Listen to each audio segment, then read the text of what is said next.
Okay, take a look at this pot.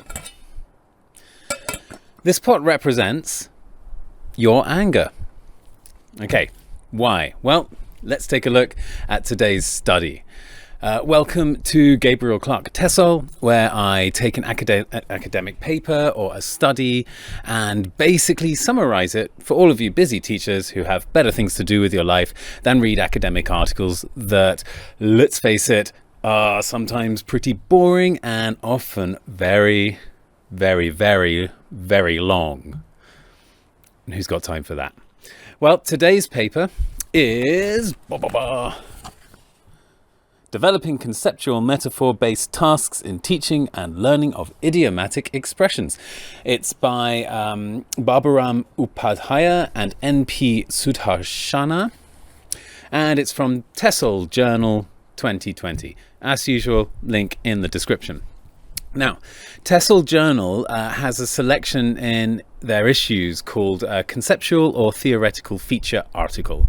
What does that mean? Well, it basically means it's not really a study, but it's a sort of insights, wise words, if you will, from experienced teachers who have a decent academic background and, well, you know, people who just kind of know what they're talking about. So they're worth listening to. And these guys are worth listening to. Okay, so this paper, in a nutshell, is actually essentially a lesson plan. But it's a lesson plan with a twist. We'll get to the twist towards the end of the video. The lesson outlined in the paper is a task-based learning lesson.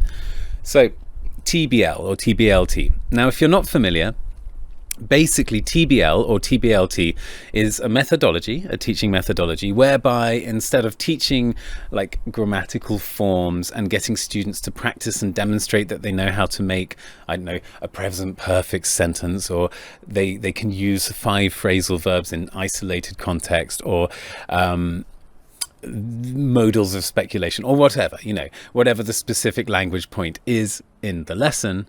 In a TBL lesson, the students are prepared and then have to sort of complete a task towards the end of the lesson. Often it's a task that they might encounter in the real world, like booking a doctor's appointment, or ordering food in a restaurant, or getting tickets for the off-peak Dundee to Inverness train, or, you know, whatever. Classic communicative language teaching stuff. TBL, it's been around since the 80s. It's very established. We don't need to talk about it too much. Today's not about TBL. Basically, the idea with it is that you're using language in context, you're using real meaning, rather than just routinely saying random sentences out of context. You're focusing on a task, not the language, but in doing so, you're using the language to complete the task.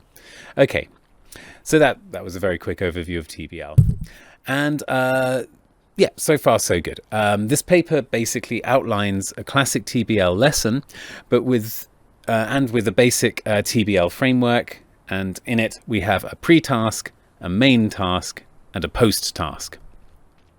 So the pre-task in this lesson, I'm going to go over this lesson very quickly. I'm going to shoot through it quickly because I want to get to the end of the lesson, which is where all the wonderful, interesting insights are in this paper. But in order to get there, we do need to go through the lesson. So here we go. The pre-task in this lesson plan consists of some warmer questions about what makes you angry, when you were last angry, little discussion questions, stuff about being angry, followed by a reading passage of 4 short sections, each of which features an idiom related to being angry. Angry idioms. Okay, so far so good. Little warmer task talking about being angry, and then a reading section. And in the reading section, the task is simply for the students to underline any phrases or words that relate to anger. So hopefully they're going through this and they're underlining these idioms that appear in the text. So far so good. This is a classic kind of guided discovery lesson, getting the students to discover the target language rather than just explicitly telling them. And yeah, this is good. Loads of research indicates that this is usually a more effective way for learners to take in new language and to acquire new language when they discover it themselves. Especially, this is especially true at higher levels, like intermediate and upwards. Anyway, okay, so yeah, the students have read this text, they've underlined the metaphors. The metaphors, by the way, are make her blood boil, explode into anger, simmering in anger, and cool down. I think I'm missing one, but doesn't matter. That's not important. Okay, so then they move on to a gap fill activity. Not my favorite, but bear with me here. In this gap fill, they're given more text, different texts, and they have to fill in the gaps with the idioms they've underlined in the first text. So it's all right. This is not such a bad task, but I just have a thing about gap fills. I just want to run away whenever I see a gap fill. Gap fills are horrible things, but that's just me, okay? And that could be a subject for another video. I'll let this slide for now. Yeah. Anyway, then comes the main task. This is where the students are asked to perform a role play based on the original text. They basically act out some of the characters from the text, and sort of meant to sort of act out a dialogue and hopefully use the target language, use the idioms. This is a bit PPP, right? Presentation, practice, production. This would be the production side of PPP. And again, I've got mixed feelings about role plays, but the cool thing about role plays, if your students are into it, that's very important. If students are into it, they can be really wonderful, and they can be very good. Okay, so anyway, so far so good. We have a warmer task. The students identify idioms, then they practice using the idioms, and then they actually use the idioms in a more free sort of way. Very PPP, very TBL. No new ground here. But it's okay. It's all pretty decent stuff. Now, I'm going quickly through this lesson plan because, you know, it is a rather typical TBL lesson, and this isn't a TBL video. This is about something much juicier, which you're going to find out in a minute. But we come to the post task in the paper, and this is where all the magic happens.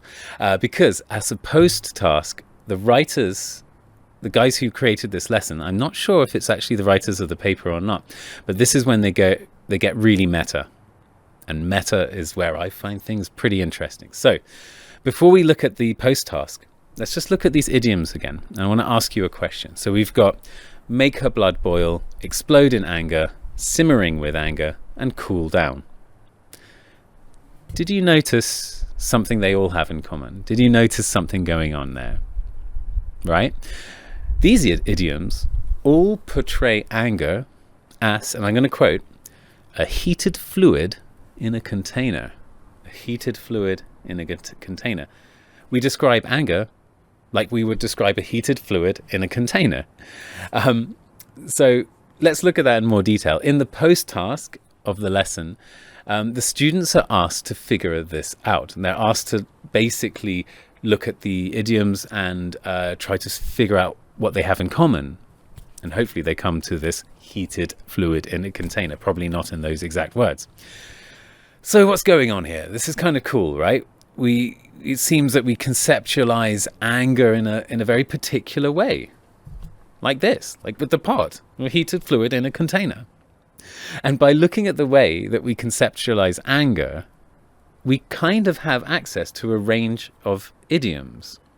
Because if our anger idioms are all about heated fluids in containers, then we can access a lot of new idioms. We can understand new idioms that we didn't know before, because if it's related to some sort of heated fluid in a container, we might be able to figure out that it's about anger. Okay, so this observation isn't new. This whole like anger is a heated fluid in a container. God, if I say that phrase again, my head might actually explode like a heated fluid in a container. So yeah, this observation isn't new. It draws on seminal work by Lakoff and Johnson's 1980 book, really old book, Metaphors We Live By. It's a great book though. It's seminal. It has some crazily insightful observations. I've read this book. It's awesome. You should read it too. Everyone should read it. It's very good.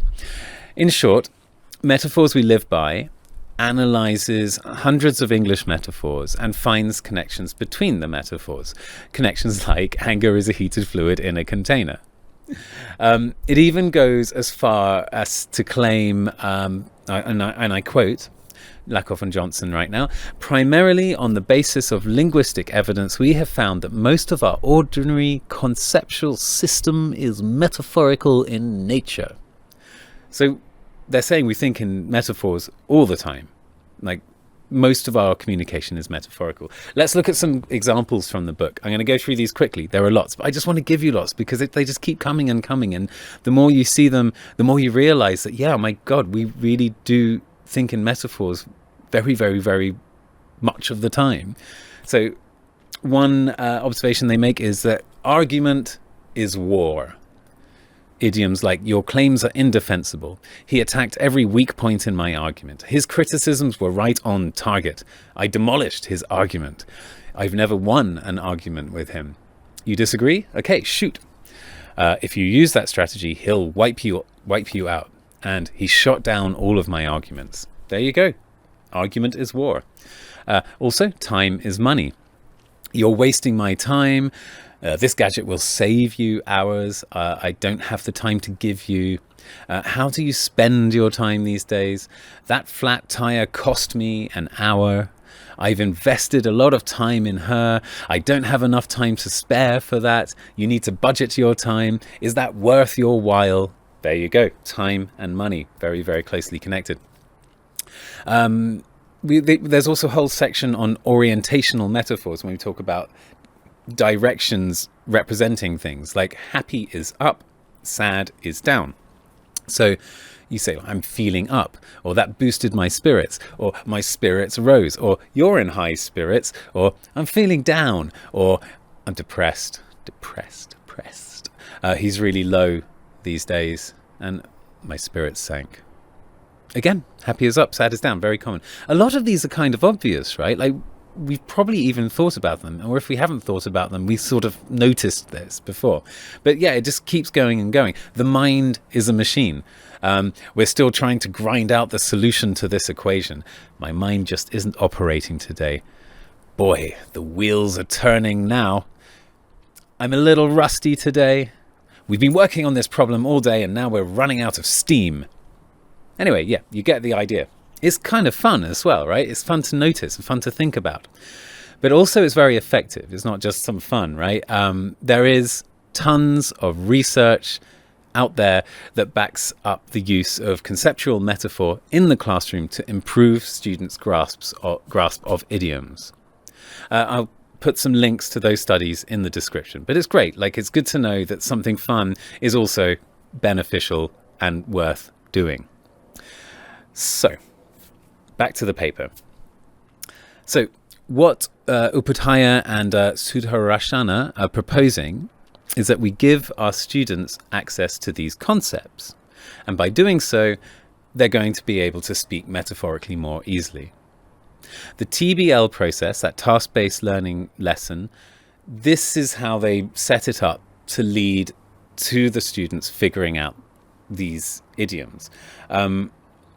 It seems that the aim of this lesson isn't so much the task, which was the role play, but it was this meta-awareness of idioms in the way that Lakoff and Johnson described way back in 1980, before I was born.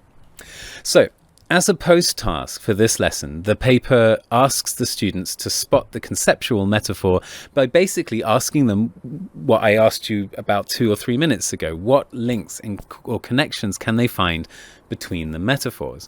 And also, as a final task, they have the students read a straight-up description of anger as a heated container that simply says anger is a heated container, and describes heated containers, liquids, and anger, and encourages them to compare and contrast it with their first language. Something, by the way, that some studies have show support for as well, because it's not just people who speak English who think in metaphors. We all do. So noticing it in your own language is actually a good way to get a really quick grasp on what's going on here. So yeah, this post-task is very meta. Now, I use meta descriptions a lot with my students, but it is worth pointing out this doesn't work for every class. Some learners just learn better without this sort of bird's eye view. They just like being in the nitty gritty and navigating the language as it is in use. So yeah, it doesn't work for everyone. Dealing with meta language with students isn't always the best idea. You have to judge this yourself. You know your students well. No one knows your students as well as you do. Sometimes it works, sometimes it doesn't, but that's okay. This is teaching. That's how it rolls. That's a good metaphor, rolls. Anyway, but yeah, if it does work, if you feel confident about this, I think drawing on conceptual metaphor can be really useful. And it can arm our students with the ability to figure out new idioms.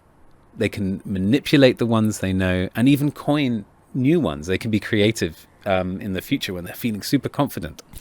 So, you know, if anger is liquid in a heated liquid in a container ready to burst, then they'll be more likely to figure out what's going on when someone says something like, oh, he's going to blow his top. They might be able to figure out the meaning. Usually idioms are very sort of arbitrary. They don't relate to like the words that are in the idiom. This is what makes it an idiom.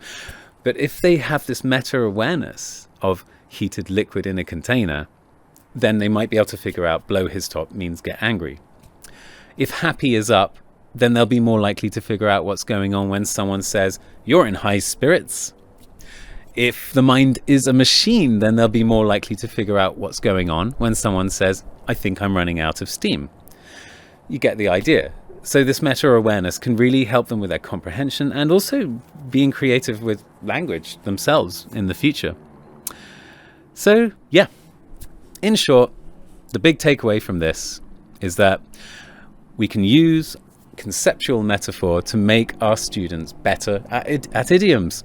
That's it. It's actually quite simple.